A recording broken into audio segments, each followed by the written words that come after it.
అశ్రేష్ట గ్రంథములో ఎంతో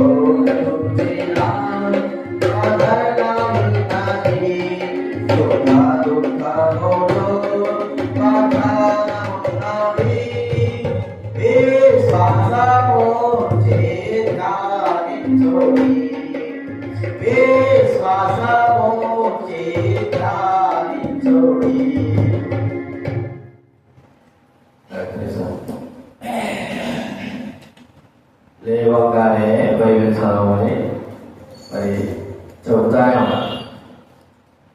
అది మన ఆత్మ జీవితానికి మరి జీవం యొక్క మార్గాలకు మన నడవడికకు మార్గం.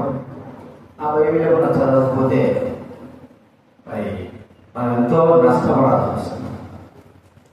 సరే, ప్రార్థన చేసుకుందాము.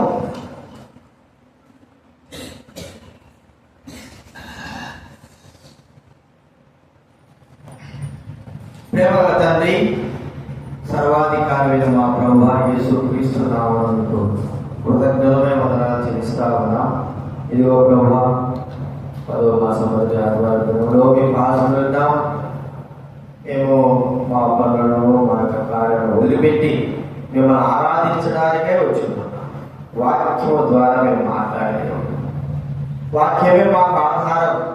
ప్రభువా, మేమేమై ఉన్నామో మీరు స్పష్టంగా మాకు చూపించి, మీరేమై ఉన్నారో స్పష్టంగా చూపించి, మా హృదయ అంతరంగంలో నుండి ఆరాధన వచ్చినట్టు మీరు సహాయం చేయండి. చూపించి తండ్రి, ప్రభు ఎంతో మందికి లేని ధన్యత ప్రభా మాకు అనుగ్రహించేందుకు మీకు కృతజ్ఞతలు చెల్లిస్తా ఉన్నా.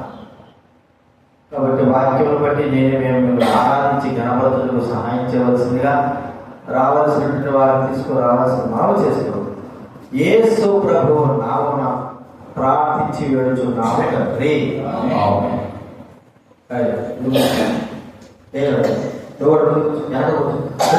చూడద్దు, ఆయన కూర్చో ఇక్కడ విడిగా వెనక్కు పడుతుందా తలక చెప్తారా అక్కడ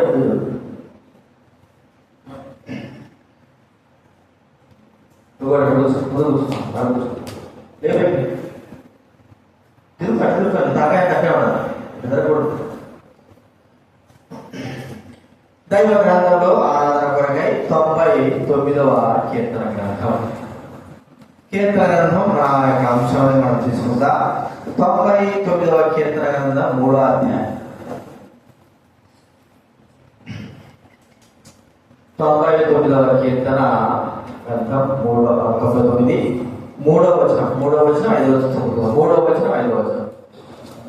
కీర్తన గ్రంథం 99వ అధ్యాయము 3వ వచనం 5వ వచనం.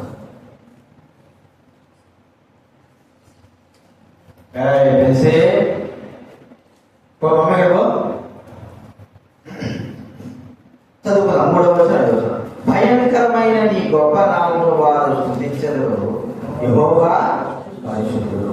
5వ వచనం కూడా చదువుకున్నాం.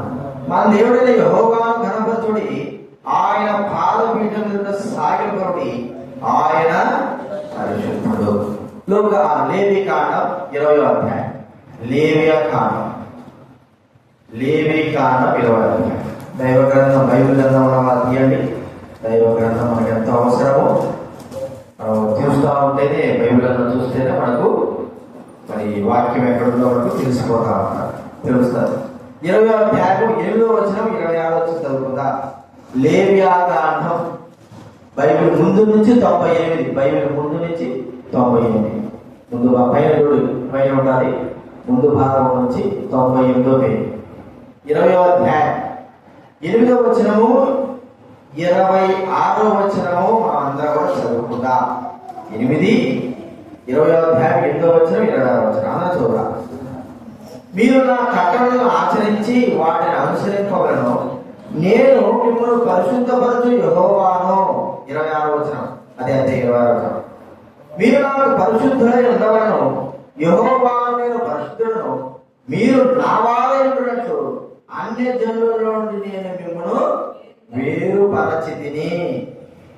అలాగే లూకా రాసినటువంటి సువార్త బైబిల్ వెనక భాగం నుంచి వెనక నుంచి 7వ అధ్యాయం లూకా సువార్త 7వ అధ్యాయం వెనక భాగం నుంచి 58వ పేజీ బైబిల్ వెనక నుంచి 58 పేజీ నెంబర్ కొత్త నిబంధనలో 58 7వ అధ్యాయము ఒక్క మాట చదువుకుందా 47వ వచనం అందరూ చదువుకుందా 7:47 లూకా సువార్త 7వ అధ్యాయము 47వ వచనం అందరూ చూడాలి. ఆమె విస్తారంగా ప్రేమించిన గనుక ఆమె యొక్క విస్తార పాపములు క్షమింపబడినని నీతో చెప్పుచున్నాను. ఎవరికి కొంచెంగా క్షమింపబడిన వాడు కొంచెంగా ప్రేమించున్నట్టు చెప్పి చివరిగా ఒక మాట చదువు యెషయా గ్రంథం 43వ అధ్యాయం. యెషయా గ్రంథం బైబిల్ మధ్యలో నుంచి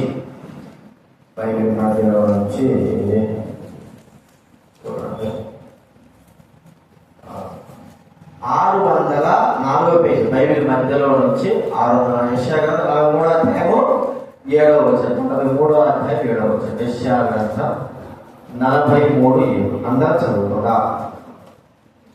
బైబిల్ మధ్యలో నుంచి 604 బైబిల్ మధ్యలో నుంచి 604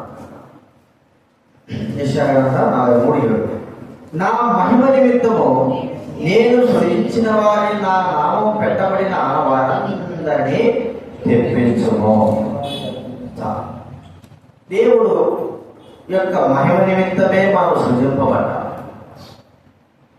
కాబట్టి ఆయన ప్రజలము ఆయన సొంత వారిని అనేటువంటి మాట మనం చూస్తాము. ఎందుకంటే ఆయన చేత సృజింపబడ్డాము కాబట్టి. మరి ఆయన చేత సృజింపబడినటువంటి మన జీవితంలో ఎలాగ ఉన్నాయి, ఆయన సొంత వారమైనటువంటి ఆయన ప్రజలమైనటువంటి మన జీవితాలు ఎలాగ ఉన్నాయి, ఏ స్థితిలో ఉన్నాయి అనేది లూకా సువార్త 7వ అధ్యాయములో 30వ వచనం వచ్చినటువంటి ఒక పాపాత్మురాలైనటువంటి ఒక స్త్రీ తన జీవితమే మనకు తెలియజేస్తా. చూడండి లూకా సువార్త 7వ అధ్యాయం. లూకా సువార్త 7వ బైబిల్ వెనక నుంచి చూసుకున్నాను ఇలాగా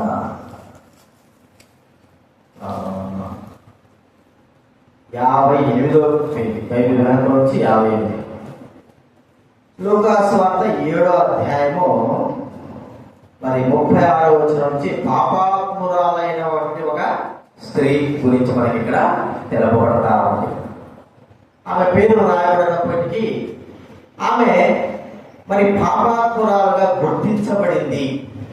లోకంలో మరి ఏదో ఒక దినాన ఎంత నీతిమంతుడుగా ఎంత మంచివాడుగా కనిపించే వ్యక్తి జీవితము ఏదో ఒక దినాన తను పాపాత్ముడని తెలియబడుతుంది. తాను చేసే రహస్య పాపాలు కావచ్చు, కనపడకుండా చేసేది కావచ్చు, ఏదో ఒక దినాన ఖచ్చితంగా మానవుడికి తెలుస్తుంది. అలాగే ఒక తర్వాత ఒకరు ఒక గ్రామంలో ఉంటే ఒక వ్యక్తి వృద్ధుడు కావచ్చు, యవనస్తుడు కావచ్చు, స్త్రీలు కావచ్చు, పురుషులు కావచ్చు, పెద్దవాళ్ళు కావచ్చు, వారు ఎలాంటి వారో ఏ స్థితి కలిగి ఉన్నారో మరి ఆ గ్రామంలో ఒకరికొకరు తెలుసు. కానీ మరి వారు సైతం మాట్లాడుకుంటారు కానీ తప్పు చేసిన వాడిని మరి వాడి ఎదుటనే నువ్వు పాపాత్ముడు కదా అనేటట్టు చెప్పరు. ఆ వ్యక్తి ఎలాంటి వాడో గ్రహించుంటారు, చూసుంటారు కాబట్టి ఏం మాట్లాడు మనసులో పెట్టుకుంటారు. అంటే ఒకరి గురించి ఒకరికి ఒక గ్రామంలో ఉన్న ఆ జీవిత చరిత్రలు తెలుస్తాయి. ఇక్కడ పాపాత్మురాలైన ఒక స్త్రీ బేతనియాలో మరి యేసు క్రీస్తు వారు ఒక పరిశుని ఇంటికి వెళ్ళి భోజనం చేస్తా ఉంటే అక్కడికి వచ్చినప్పుడు ఆ స్థితి ఆ స్త్రీ యొక్క స్థితి ఏమిటో అక్కడ ఉన్నటువంటి వారికందరూ తెలుసు, ఆ ఇంటి యొక్క యజమానులు కూడా తెలుసు. ఎందుకంటే మరి ఈ స్త్రీ ఎలాంటిదో చూడండి. 39వ వచనం చదువుకుందాం. లూకా సువార్త 7వ అధ్యాయం 39వ వచనం చదవండి. ఆయనను పిలిచిన పరిశేయుడు అది చూసి ఈయన ప్రవక్త అయిన యెడల తనను ముట్టుకొనిన ఈ స్త్రీ ఎవతియో ఎటువంటిదో ఎరిగియుండు, ఇది పాపాత్మురాలని తనలో తాను అనుకొనెను. కాబట్టి పాపాత్మురాలని అతనికి తెలిసిపోయింది. మరి ఈ ప్రవక్త కూడా ప్రభుని యేసుక్రీస్తు వారు కూడా తెలుసు అని అనుకుంటున్నాడు. వారు ఒకవేళ మానవులకి మన యొక్క జీవితం తెలియకపోయి ఉండొచ్చేమో కానీ మన జీవితాన్ని ఎవరికి తెలియకోకుండా మనము దాన్ని కప్పి పెట్టుకోవచ్చు. జీవితాంతం కూడా కప్పి పెట్టుకునే వారు కూడా ఉంటారు. మరి మానవునికి తెలియకపోయినా కూడా దేవునికి మాత్రం సమస్తము కన్నులారా ఆయన చూస్తా ఉంటాడు. ఎందుకంటే మానవ హృదయ అంతరంగాలను దేవుడు ఎరిగినవాడు, హృదయము దగ్గర ఉన్నవాడు, హృదయపు ఆలోచన తలంపుల దగ్గర ఉన్నవాడు. మరి మనము ఎవరూ లేనటువంటి అనుకుంటున్నటువంటి స్థలాల్లో ఆ ప్రభైన దేవుని యొక్క కన్నులు ఆత్మ కలిగినటువంటి వాడు మనం చూస్తాం. ఇక్కడ వాళ్ళ ఇలాంటి పాపాత్మురాలైన స్త్రీ యొక్క జీవితము ఎలాగా అంటే ఆ జీవితము మనకు తెలిస్తే మనం అనుకుంటాము దాన్ని దేంతో పోలుస్తామంటే చెడు వాసనతో. అది మరి ఎంత చెడు వాసనతో మనం పోలుస్తామో ఆ జీవితాన్ని కదా. జీవితంలో పోలికకు ఎలా చేస్తామంటే చెడు వాసనతో పోలిక చేసుకుంటాము, సువాసనతో కూడా. అంటే మానవుని యొక్క మంచితనము ఎంత దూరం వ్యాపిస్తారు అంటే మంచితనాన్ని బట్టి చెప్తాం. మానవ చెడుకు అది చెడు వాసన బట్టి కూడా మనము చెప్పాలి. ఈ జీవితంలో మనం గమనిస్తే ఎలాంటి చెడు వాసన కలిగిన జీవితం ఈమె ఎవరంటే దేవుడు మహిమ కొరకై సృజించుకున్నటువంటి ఒక స్త్రీ. దేవుడు మరి సృజించినటువంటి వ్యక్తే. దేవుడు తనను సృజించినాడు, ప్రభువైన యేసుక్రీస్తు వారే తను సృజించినాడు. అయితే ఎలాగ సృజించినాడంటే ఆయన మానవులను యథార్థవంతులుగా పుట్టించెను. చూడండి, ప్రసంగి గ్రంథం 7వ అధ్యాయం. ప్రసంగి గ్రంథం 7వ అధ్యాయం 29వ చదవడం. ప్రసంగి 7:29 బైబిల్ మధ్యలో నుంచి 540. ఇది ఒకటి మాత్రము నేను కనుగొట్టిని, ఎవరగా దేవుడు నరులను యథార్థవంతులుగా పుట్టించెను. ఎట్లా పుట్టించాడంటే దేవుడు యథార్థవంతులుగా తనకు మహిమ కొరకై స్త్రీ పురుషులను దేవుడు మరి ఈ లోకంలో పుట్టించాడు. అయితే ఎలాంటి స్థితి ఆ మహిమ కొరకై పుట్టినటువంటి మానవులు, యథార్థవంతులుగా పుట్టినటువంటి మానవులు ఎలాగా చేయబడ్డారు, ఎలాగా వారు మార్చబడ్డారు అనేది మనకు బైబిల్ గ్రంథంలో మనం చూస్తా ఉంటే ఆ పాపమును బట్టి, లోకంలో ఉంటున్న పాపమును బట్టి, పాపం యొక్క మరి ఆ యొక్క సంక్రమణను బట్టి మానవుడు చెడుగా చేయబడుతున్నాడు, చెడు వాసనగా చేయబడుతున్నాడు. ప్రియమైన వారలారా, ఈ స్త్రీ గురించి మనం కొన్ని విషయాలు మనం చూస్తే ఆమె యథార్థవంతురాలుగా దేవుడు మరి పుట్టించాడు, తన మహిమ కొరకే పుట్టించాడు. అయితే ఆ స్త్రీ యొక్క జీవితం ఏమైపోయిందంటే మరి తన జీవితము సంపూర్ణంగా నాశనము చేయబడింది. తన జీవితం అంతా కూడా నాశనంలోనే ఉంది. ప్రియమైన వారలారా, నాశనము అనేటువంటి బురద భూమిలో తాను చిక్కుకుపోయి ఉన్నది. తన జీవితం అంతా కూడా నాశనంలోనే జీవిస్తా ఉంటున్నది. తాను నశించడమే కాదు, తనతో పాటి అనేకమైన వారిని తాను నశింపజేసిన వ్యక్తిగా మనం చూస్తా ఉంటున్నాం. సాధారణంగా 5వ అధ్యాయంలో, 4వ అధ్యాయంలో, లేకపోతే 7వ అధ్యాయంలో ఈ అధ్యాయాలు గమనిస్తా ఉంటే మరి పాపాత్మురాలైనటువంటి స్త్రీల గురించి, వారి యొక్క స్థితిగతుల గురించి, వారిని వెంబడించిన వారి గురించి, వారిని వెంబడించడం ద్వారా జరిగే కార్యం గురించి ఏంటంటే ఎవరైతే అలాంటి స్త్రీలను వెంబడిస్తా వచ్చారంటే పాపపు క్రియలను వెంబడించిన స్త్రీలు కావచ్చు, పురుషులు కావచ్చు, తమను తామే నాశనం చేసుకున్నారు, తమ జీవితాన్ని తామే నాశనం చేసుకుంటున్నారు. ఎవరో నాశనం చేయాల్సిన అవసరం లేదు. తమను తామే నాశనం చేసుకోవడం, తమను తామే నాశనానికి లోపరుచుకోవడం, తమతో కలిసిన వారిని కూడా నాశనానికి తీసుకుని వెళ్ళడం మనం చూస్తా ఉంటాం. అలాంటి స్త్రీ ఈ యొక్క పాపాత్మురాలైన స్త్రీ. అలాంటి స్త్రీ వాసనతో, తన జీవితం చెడుతో, పాప ప్రియమైన వారులారా, తనను తానే నాశనం చేసుకున్నటువంటి స్త్రీ కలిగిన వ్యక్తిగా చూస్తాడు. ఎలాగంటే ఒక మాట చెప్పుకోవాలంటే దయ్యం పట్టిన స్త్రీ లాగా అనుకోవచ్చు. దయ్యం పట్టిన సేన, దయ్యం పట్టిన వాడు ఏం చేస్తూ వచ్చాడు? తనను తానే రాళ్లతో గాయపరుచుకున్నాడు. తనను తానే గాయపరుచుకోవడం. కొంతమంది ఉన్నారు బైబిల్లో తమను తామే పొడుచుకున్నారని వాక్యం రాడు, తమను తామే చంపుకున్నారని వాక్యం రాడు. అంటే అర్థం ఏంటి? ఎవరో చంపాల్సిన అవసరం లే, తమను తామే చనిపోవడం. ఒకవేళ తాను చనిపోవడమే కాదు కానీ ఆ పాపము జీవితం యొక్క స్త్రీ తాను చనిపోవడమే కాకుండా తనతో పాటు అనేకమైన వారిని చంపినట్లుగా మనం చూస్తాం. అంటే పాపము ద్వారా ఇలాంటి స్త్రీ ప్రియమైన వారి భూలోకంలో బ్రతకడానికి వీలు లేదు. దేవుడు మహిమ కొరకైనా సృజించినటువంటి ఆ స్త్రీ, సృజింపబడిన స్త్రీ ప్రియమైన వారి తాను ఎలాగ చేయబడిందంటే తను తాను చంపుకోవడమే కాదు, ఇతరులను కూడా చంపినటువంటి వ్యక్తిగా, తన జీవితం ద్వారా చంపిన వ్యక్తిగా మనం చూస్తా ఉంటున్నాం. మన జీవితం ఎలా ఉంది, మన పరిస్థితి ఎలా ఉంది, మన జీవితం యొక్క స్థితిగతులు ఎలా ఉన్నాయి ఒక్కసారి మనం గమనిస్తే మనల్ని మనమే చంపుకుంటాం, మనం మనమే నాశనం చేసుకుంటాం. అయితే ప్రభువైన యేసు క్రీస్తు వారు ఎంత కృప కలిగిన వాడండి, ఎంత దయగలిగిన వాడు. ఆయన చచ్చిన మన జీవితాలను బ్రతికింపజేసినటువంటి వ్యక్తిగా చూస్తా ఉంటున్నాం. మనం మనమే చంపుకున్నటువంటి మన స్థితిగతులను విషయమై గుర్తిస్తే యేసు క్రీస్తు వారు తన కృపను బట్టి మనల్ని రక్షించిన వాడుగా, కాపాడిన వాడుగా మనం ఇక్కడ కనబడతా ఉంటున్నది.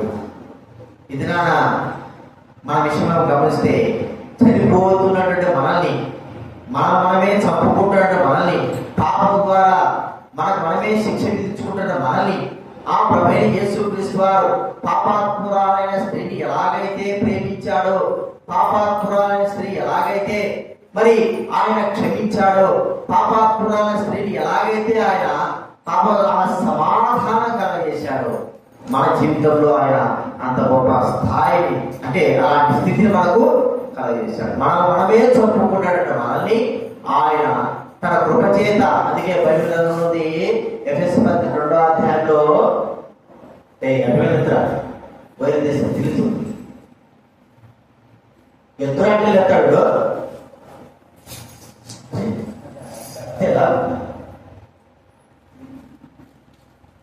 కరెక్ట్ పోయింది. ఎఫెసీ 2వ అధ్యాయం 4 కాళ్ళు పెట్టుకొని మనం రొట్టేసుకోవాలంటే 80 నష్టం. ఎఫెసీ 2వ అధ్యాయం 10 వచనం, 2వ అధ్యాయం 10 వచనం. మీ అపరాధముల చేతను పాపముల చేతను మీరు చచ్చిన వారే ఉండగా, ఇతరుల అపరాధముల చేత కాదు, ఇతరుల దోషముల చేత కాదు, మన అపరాధముల చేతనే, మన పాపముల చేతనే మనంతకు మనమే చనిపోయి ఉన్నాం. చెప్పిన వారా చూడండి, ఒక వ్యక్తిని ఇతరు వేరే వాడు అయితే ఎవరైతే చంపుతాడో వేరే వాడు చంపాడండి అంట కదా, ఏదండి వేరే వాడు చంపాడంట. మరి మనంతా మనమే చంపుకోవడం. చూడండి, మనకు తెలుసు సౌలు ఎట్లా చనిపోయాడు చెప్పండి. సౌలు మొట్టమొదటిగా తను ఏం చేయాలనుకున్నాడు? గాయాలు పొందినాడు, మానవ చేత గాయాలు పొందితే యుద్ధంలో నేనే తట్టుకోలేను, నన్ను చంపేసే అనుకున్నాడు.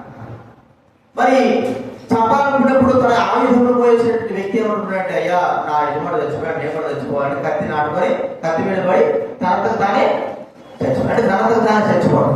మరి ఇతరులు కూడా చంపడం, తాను చనిపోకపోయినా ఇతరులు చంపడం.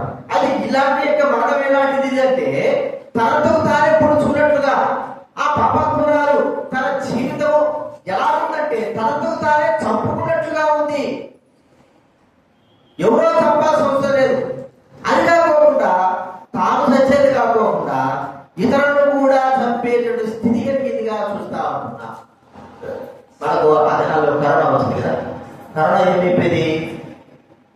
మనకు వచ్చేసినప్పుడు మనంతకు మనమే చచ్చిపోతాం. అదే కరోనా ఉన్న వాడి దగ్గర మనం పోతే ఏమవుతాడు? మన వాడు ఏం చేస్తాడు? సపరేట్ అవుతాం. మన కరుణ మనకి ఆపించింది అనుకో, వాడిని మనం తెచ్చినట్టు మనం చెప్పాడు. అందుకే దూరం ప్రియమైన ఈ పాపాత్మరాలు దేవుడి చేత సృజింపబడి దేవుడు మహిమ కొరకే సృజింపబడిన ఒక స్త్రీ తన జీవితం ఎలా ఉందంటే తను తానే చంపుకుంటుంది. కానీ అలాగే రీతిలో అందరూ కూడా తన జీవితం చంపేదిగా ఉన్నది. అలాంటి స్త్రీ బ్రతికింపబడిందంటే గొప్ప సంగతి. అలాంటి స్త్రీకి సమాధానం కలిగిందంటే, అలాంటి స్త్రీ తన పాపం నుంచి విడిపింపబడిందంటే ఎంత గొప్ప విషయం.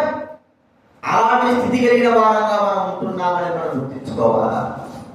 రెండవదిగా ఆ స్త్రీ తన శరీరము అంతా కూడా పాడు చేయబడింది, పాపానికి పాడు చేయబడింది.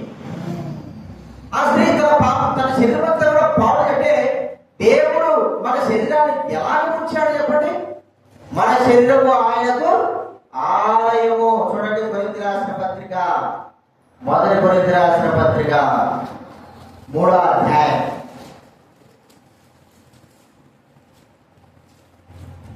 6వ అధ్యాయం 19 వచ్చిన చదవండి.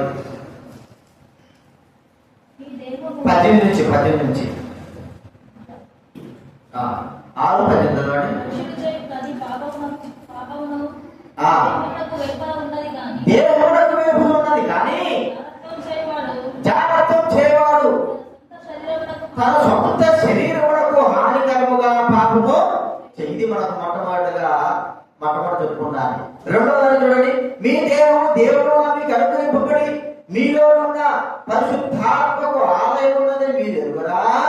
మీరు మీ సొత్తు కాదు, విలువ పెట్టి కొనబడిన వారు. ఇంకేమంటాడా, మీ దేహము పాడు చేయవాడు.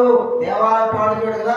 3వ అధ్యాయం 3వ అధ్యాయంలో 16-17 మీరు దేవుడి ఆలయం ఉన్నారని, దేవుడి ఆత్మ మీలో నివసించుతున్నాడని మీరు ఎరుగరా. ఎవడైనా దేవుడి ఆలయం పాడు చేసినట్లా దేవుడు వారిని పాడు చేయడం. దేవుడి ఆలయం పరిశుద్ధమైనది, మీరు ఆ ఆలయమై విన్నారు. ఏంటండి, దేవుడి ఆలయం ఏమైనది? పరిశుద్ధమైనది. కాబట్టి పరిశుద్ధమైన ఆలయం. ఆ పాపాత్మురాలైన స్త్రీ తనకి ఇచ్చినటువంటి దేహము పరిశుద్ధమైన దేహము. అయితే తన జీవితము ఏమి చేయబడిందంటే పాపమును బట్టి ఆ పరిశుద్ధమైన ఆలయాన్ని అపరిశుద్ధం చేసేసింది.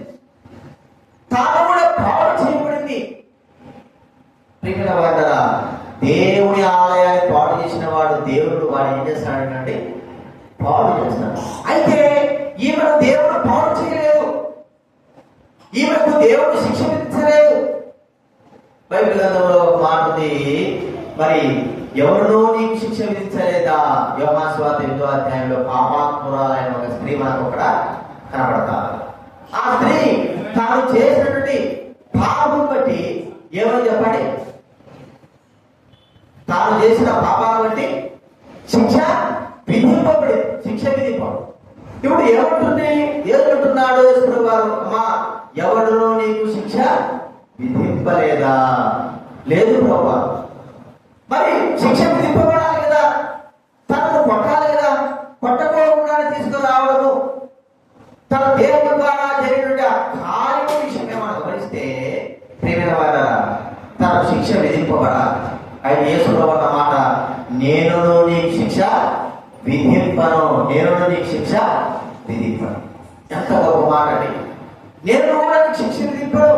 ఇక ఈ పాపాత్మరాలు గుర్తిస్తా ఉంటే తన దేహమంతా కూడా పాడు చేయబడింది.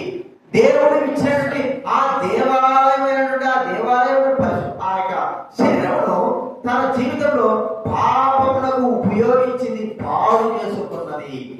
ఇప్పుడు ఏమి కావాలంటే ఆమె శిక్ష విధింపబడాలి.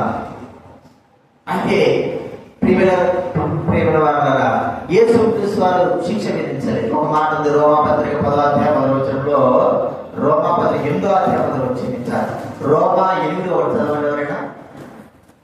రోమా 8:1.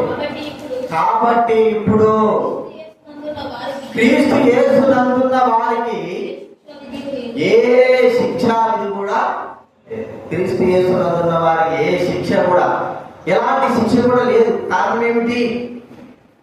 యేసు ప్రభువారు ఆమెను పవిత్రపరిచినాడు. నీ పాపములు క్షమింపబడి ఉన్నవి, మన శరీరము కూడా పాపము చేత మరి అపవిత్రపరచిన ఆయన శరీరాన్ని, దేవాలయమైన శరీరాన్ని అపవిత్రముగా చేసిన శిక్షకు కారణమైతూ ఉంచాం.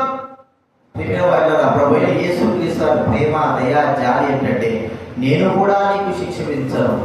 క్రీస్తు యేసునందున్న వారికి, పాపములు క్షమింపబడిన వారికి ఏ శిక్ష అనేది లేకపోవడము ఎంతో ధన్యకరము. ఆ ధన్యత మనం కలిగి ఉన్నామని గుర్తించుకోవాలి. ఇది నా ఆ పాపాత్మురాలైన స్త్రీ తన దేహము ద్వారా జరిగినటువంటి కార్యము, తన దేహము ద్వారా చేసిన కార్యము బట్టి మరి దేవాలయముగా ఉండాల్సినటువంటి ఆ యొక్క స్త్రీ తన శరీరమును అపవిత్రం చేసేసి మహిమ నిమిత్తమై సృజించినటువంటి ఆ దేవుడు, ఆ స్త్రీ, సృజింపబడిన ఆ స్త్రీ దేవుడికి మరి దేవాలయంగా ఉండాల్సిన శరీరాన్ని అపవిత్రం చేసేసి. చూడండి, మనం చూస్తే అపవిత్రం చేయబడిన దేవాలయాన్ని దేవుడు ఏం చేశాడు చెప్పండి? పడగొట్టేశాడు కదా. యెరూషలేము ఏమైపోయింది? అపవిత్రం చేయబడింది. ఆ యొక్క బలుల చేత, వాటి చేత అపవిత్రం చేయబడితే వాటన్నింటిని ఏం చేశాడు దేవుడు? పడగొట్టేశాడు. దేవాలయంలో అపవిత్రతను బట్టి దేవాలయం కాల్చివేశాడు. మరి మన దేహం విషయం గమనిస్తే అపవిత్రంతో ఉంటున్న మన దేహం విషయం మనకు ఏం కావాలంటే మనకు కూడా శిక్ష విధింపబడవలసింది. అయితే ప్రేమ కలిగిన దేవుడు, జాలి కలిగిన దేవుడు, కనికరం కలిగిన దేవుడు నేను కూడా నీకు శిక్ష విధింపడము, తన ఎందున్న వాడికి ఏ శిక్ష విధి లేకుండా చేసినాడనేది మనం ఒకటి గుర్తించుకోవాలి. అంత మాత్రమే కాదు, ఇప్పుడు ఆమె ఎలాగా ఉందంటే పాపముడి దాసత్వం. చూడండి, ద్వితీయోపదేశ కాండ 23వ అధ్యాయం 15వ వచనం. ద్వితీయోపదేశ కాండ 23వ అధ్యాయం 15వ వచనం.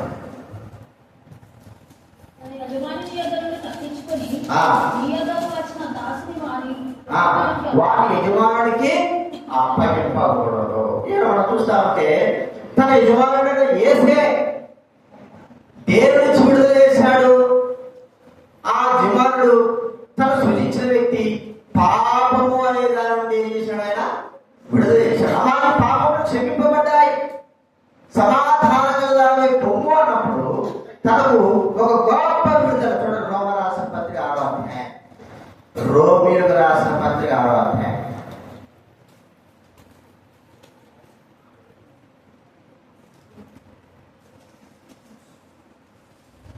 17వ వచనం. రోమ 6:17.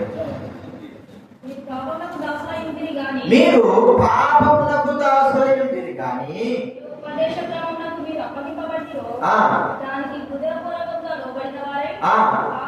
పాపము నుండి విమోచింపబడి.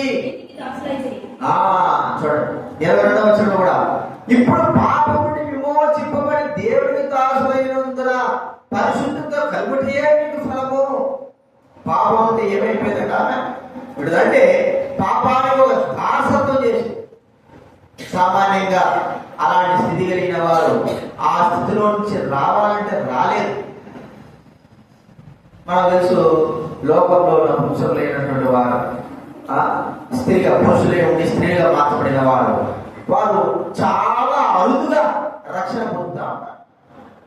వారి జీవితం అంతా కూడా చీకటి, విడుదల లేని స్థితి, జీవితాంతా కూడా అలాగే ఉంటారు.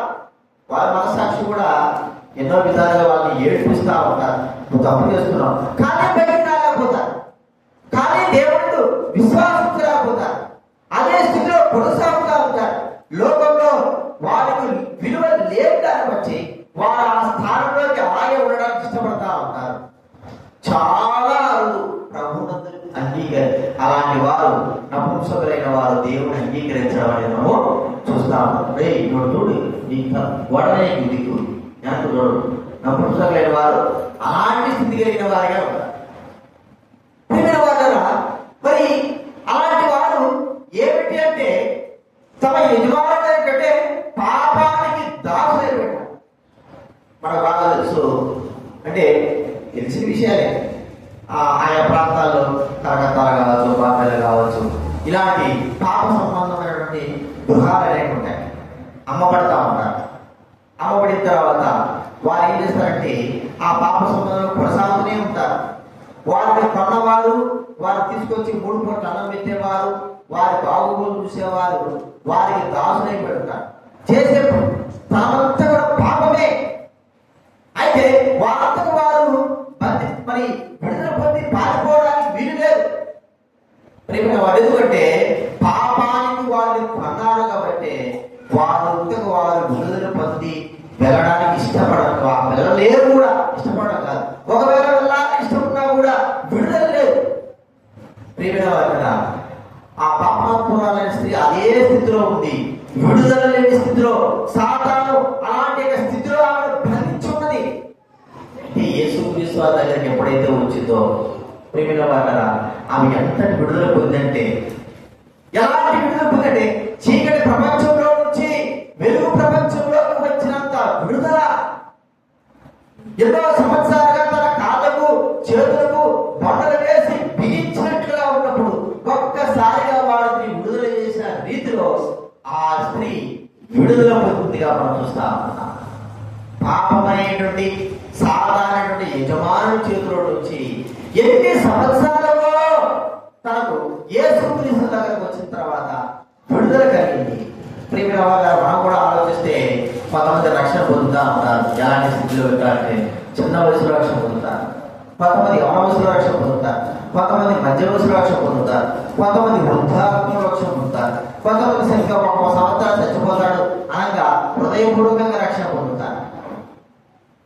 మరి హృదయపూర్వకంగా 1 సంవత్సరం చచ్చిపోతాను అనుకున్న వ్యక్తి మరి రక్షింపబడితే తన పాపం జీవితం ఒకవేళ 70 సంవత్సరాలు బతుకుండొచ్చు. ఎన్ని సంవత్సరాలు పాపంలో విడుదలున్నాడు. 50 సంవత్సరాలు రక్షింపబడినవాడు తన ముందు 50 సంవత్సరాలుగా తన పాపంతో బంధింపబడినాడు. ఒక్కసారిగా వారికి విడుదల క్రీస్తులతో రావడం చూస్తున్నాం. మనకు కూడా క్రీస్తులతో అనేక విడుదలే మనకు కలిగింది. కాబట్టి విమోచన కలిగించాడు. ఇప్పుడు ఇశ్రాయేలు ఐగుప్తు దేశంలో నుండి ఎన్ని దినాలకి వారు విడుదల పొందారు చెప్పండి. 45 దినాలు. ఎన్ని దినాలు? 400 సంవత్సరాలు ఏమైనారు? బంధింపబడ్డారు. 100 సంవత్సరాలకి 70 సంవత్సరాలకి ఎన్నోసార్లు ప్రయత్నించి ఉండొచ్చు. ఏమని? మనం ఇక్కడ చెడిపోవాలి, మనం ఇక్కడ చెడిపోవాలి. వెళ్ళిపోవాలని చూసినప్పుడల్లా బంధింపబడేవారు, పారిపోవాలని చూసినప్పుడల్లా బంధింపబడేవారు. మరి అలాంటి వాళ్ళందరూ కూడా చీకటిలో వేసేవారు. కొన్ని సంవత్సరాలు 400 సంవత్సరాలు ఆ 400 సంవత్సరాలు వారు బానిసలుగానే ఉంటూ వచ్చారు.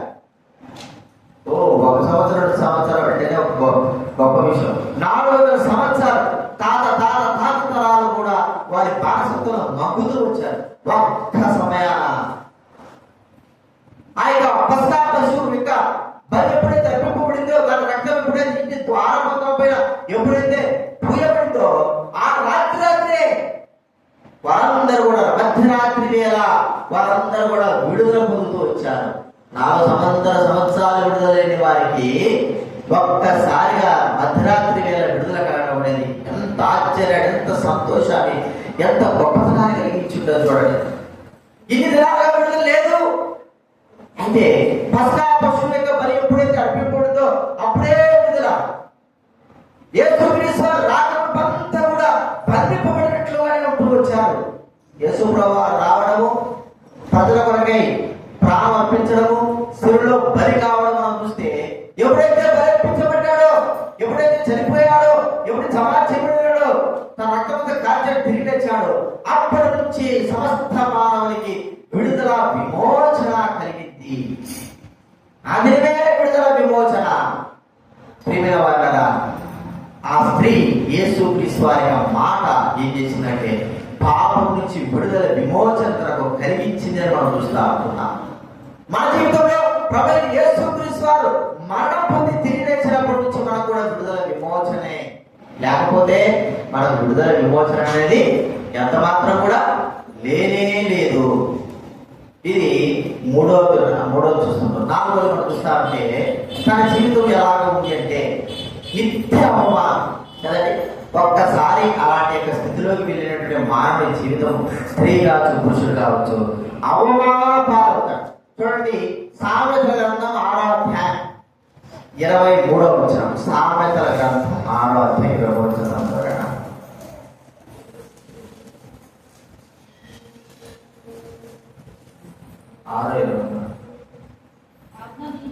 ముప్పై మూడు చెప్తారు.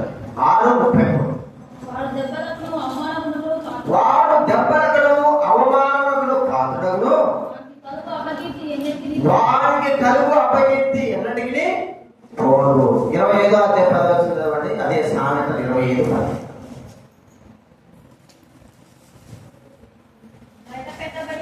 బయట పెట్టిన ఎడల వినువాడులను అవమానపరచునేమో, అందువలన నీకు కలిగిన అపకీర్తి ఎన్నటికి పోకుండును. ఇక్కడ చూస్తే దొంగల గురించి పైగా ఇక్కడ చెప్పబడతా ఉంది. ఇక్కడ చూస్తే వ్యాజ్యమాడేటప్పుడు కరుడు యొక్క ఆ గుడ్డులు బయట పెట్టడం గురించి చెప్తా ఉంది. ఈ రెండు విషయాల్లో మరి అపకీర్తి ఎప్పటికి పోదు అంటే ఈ పాప విషయంలో కూడా అపకీర్తి ఎప్పటికి పోదు. మన బాగా తెలుసు, దావీదు మహారాజు చేసినటువంటి ఒక చిన్నపాటి తప్పు, అది పెద్ద తప్పే, ఒకవేళ తనకు చిన్న తప్పే అనిపించవచ్చు, కానీ ఆ తప్పును బట్టి ఏమైపోయిందంటే మరి ఈ దినాలకు కూడా అనేకమైన వారు, అజ్ఞానమైన వారు కూడా ప్రియమైన వారు ఆ తప్పునే ఎత్తి చూపించేవారుగా చూస్తా ఉన్నారు. ఆ తప్పునే చూడండి, మొదటి రాజుల గ్రంథం 15వ అధ్యాయం, మొదటి రాజుల గ్రంథం 15వ అధ్యాయం 4వ వచనం. మొదటి రాజుల గ్రంథం 15వ అధ్యాయం 4వ వచనం. దావీదు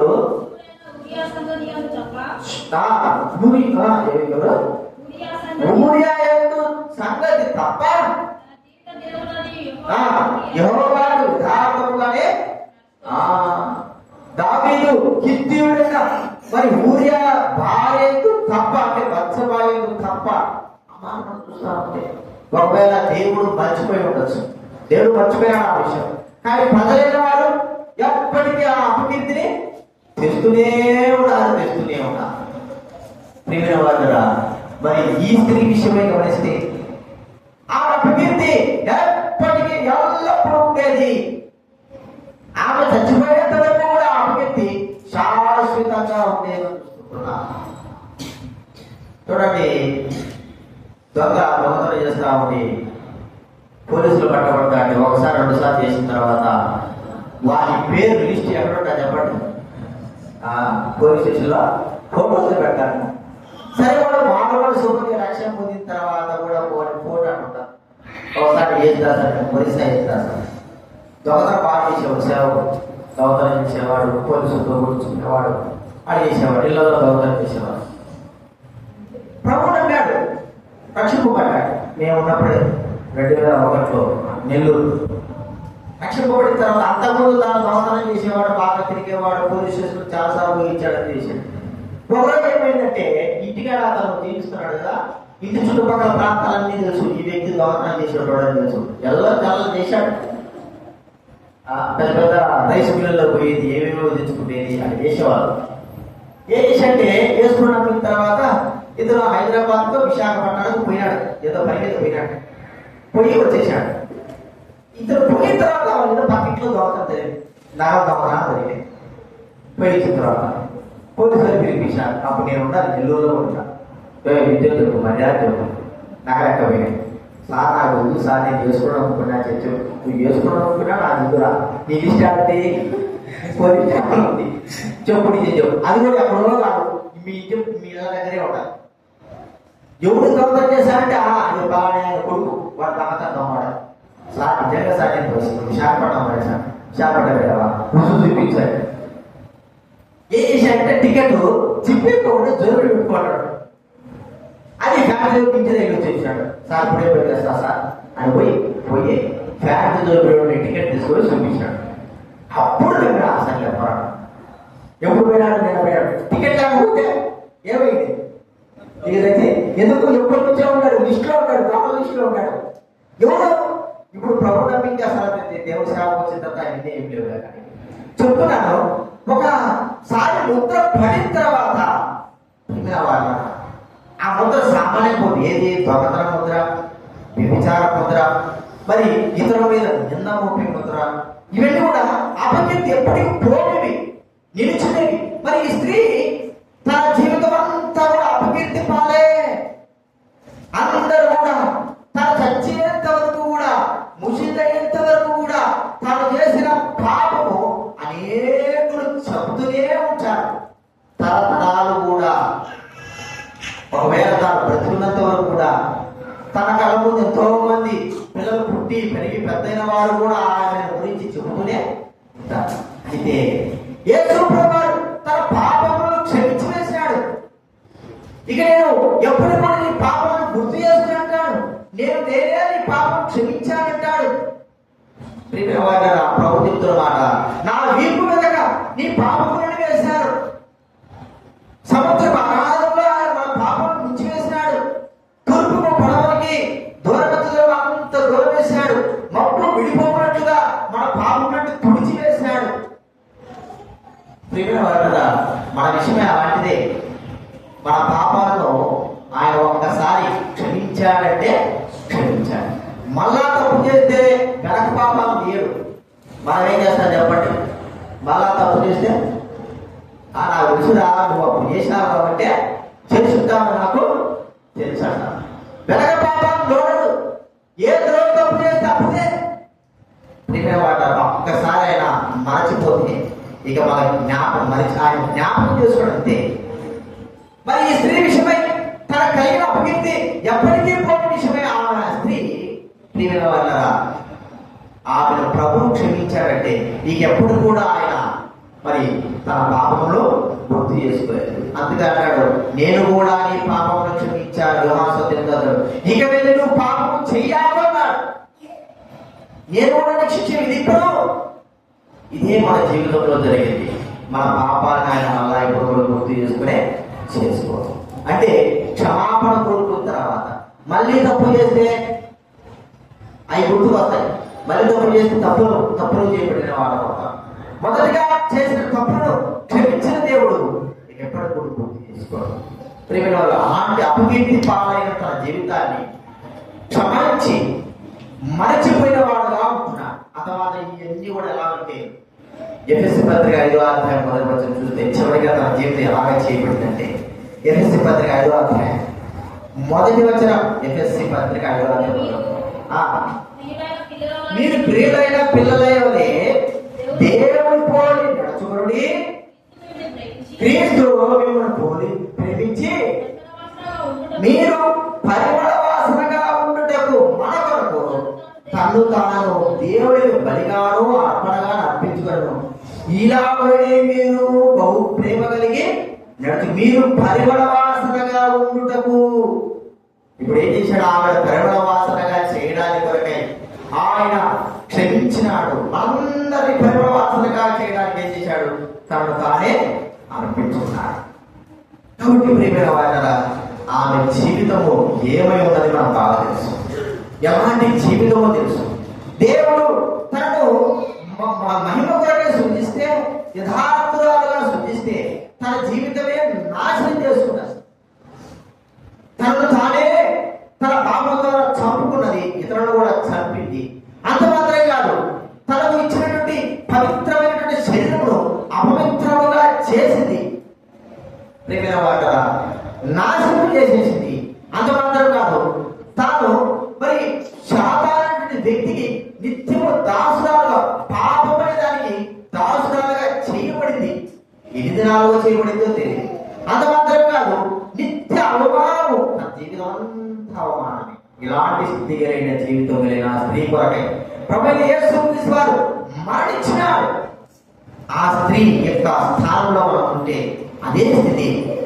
ప్రియమైన వారలారా, మన కొరకై మనం పరిమళ వాసనగా చేయడానికి కొరకై దుర్గంధముతో ఉంటున్న మన జీవితము, నాశనము చేయబడిన మన జీవితము, అనేకులు నాశనం చేసిన మన జీవితము, నిత్యము అపకీర్తి పాలైన మన జీవితాన్ని పరిమళ వాసనగా చేయడానికి ప్రభువైన యేసుక్రీస్తు వారు తనను తానే అర్పించుకున్నాడు. ఆయన చనిపోకపోతే మనకు పరిమళ వాసన వచ్చేది కానే కాదు. కాబట్టి ఆ ప్రభువైన యేసువే మనకు ఇంత గొప్ప కార్యం చేశాడని ఆ ప్రభువును మనం ఆరాధించి కనబడతాం. విషయం జ్ఞాపకం పెట్టుకుందాం, ఆరాధనలో ప్రవేశిద్దాం. లేచినప్పుడు మనం పాట పాడుకుందాం.